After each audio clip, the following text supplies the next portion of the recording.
Alright.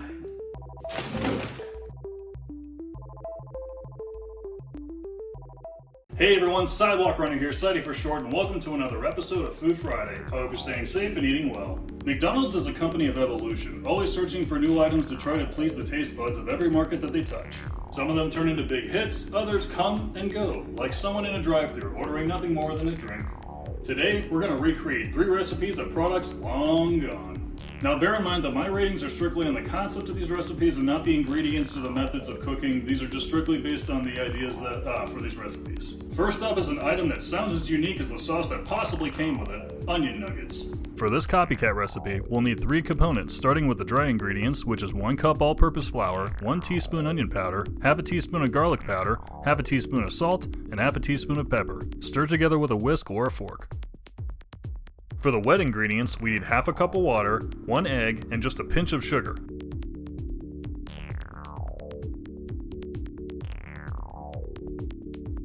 Mix to combine.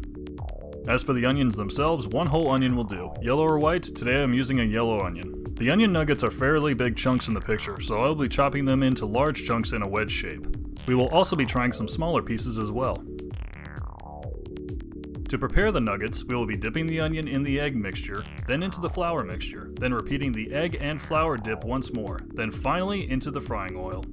For this recipe, I'm using vegetable oil heated to about 375 degrees. Fry these nuggets until they are fried thoroughly, roughly about 8 minutes. Drain them onto a paper towel. For our final crisping and cooking, place them on a baking sheet and bake at 350 degrees for 7 minutes. Then remove them from the oven and serve immediately. So it's a little tedious to make and not an exact replica, but pretty close. So let's test it out and see how we did. They're actually pretty good. I mean, in terms of onion flavor and all that, crispy definitely. I kind of get how these would relate to chicken nuggets, because you have that extra layer of egg and bread on the outside. I think the ones that are caramelized are tasting a little bit better to me because they're sweeter. It's a long recipe, but certainly worth a try if you want to try something different. So I'm giving these a 4 out of 5 deadlifting Pikachus. Don't be afraid to go outside of the potato. Next up is a recipe born to appeal to vegans and those who are avoiding meat for personal reasons, the hula burger. This burger is 3 simple ingredients, starting with sliced pineapple. Today was not a good day for grilling, so I went with pan frying them. The important thing is to get a little bit of caramelization on the slices. Once cooked, prepare the bun by putting a slice of American cheese on the bottom, followed by the pineapple slices, and finally being topped with another slice of American cheese. So the cheese is nice and melted, and I got some nice char on the pineapple. Let's give this a try. Not as ridiculous as you'd think it would be. It clearly needs some more condiments, like maybe onions or something. It's overly sweet. The cheese actually cuts in a little bit of that with the saltiness. For what it is, it's not bad, but I see why that McDonald's came out with a fillet of fish to replace this one. For what it is, it's a decent burger, even though it's literally just 2 ingredients on a bun, but it's still a decent one to try out, so I'm going to give this a 3 out of 5 deadlifting Pikachus. Finally, we're going down under to try a burger that you can only find in Australia before it faded away, the Macaws. The most unique ingredient for the Macaws is easily the beetroot slices, which we are boiling in salted water until they are tender, about 10 minutes. We will also need some tomato slices and some lettuce pieces. Our burgers are 4-ounce patties, cooked to well done. To build the burger, we will need some ketchup, some mustard, some sliced onions, and the patty sitting on top, which is then topped with 2 American cheese slices, followed by the beet slices, the tomato slices, and the lettuce.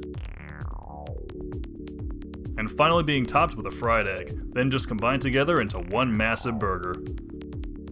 So the Macaws is one heck of a beast. I had to put a stake through it in order for all the ingredients to stay together, and that's why we're going to go ahead and cut this guy in half so it's a little easier to handle.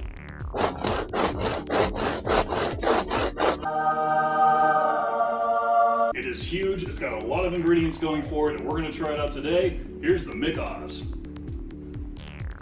It's got a lot of ingredients going on. I mean, mind you, you've got beets, you've got tomatoes, you've got egg, you've got onions, ketchup, mustard, and the beef itself along with cheese. This is a mammoth of a sandwich. But honestly, it's actually really good, and all the flavors work.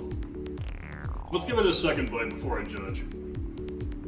If you think the beets don't belong, they actually kind of do. It brings sort of an acid earthiness to it that I actually really like.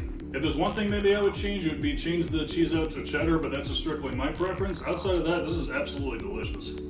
It is a really delicious sandwich, but unfortunately it was just a little too difficult to hold, so that's why I'm giving this a 4 out of 5 deadlifting Pikachus. The ingredients are there and everything works nicely together, but just wish it maybe was a little bit thinner, which could be on my part. So thank you everyone for coming along in this Food Friday adventure with me. Don't forget to like and subscribe, and comment down below if you'd like me to try out other discontinued recipes. And until we eat again, have a happy Food Friday, keep on running.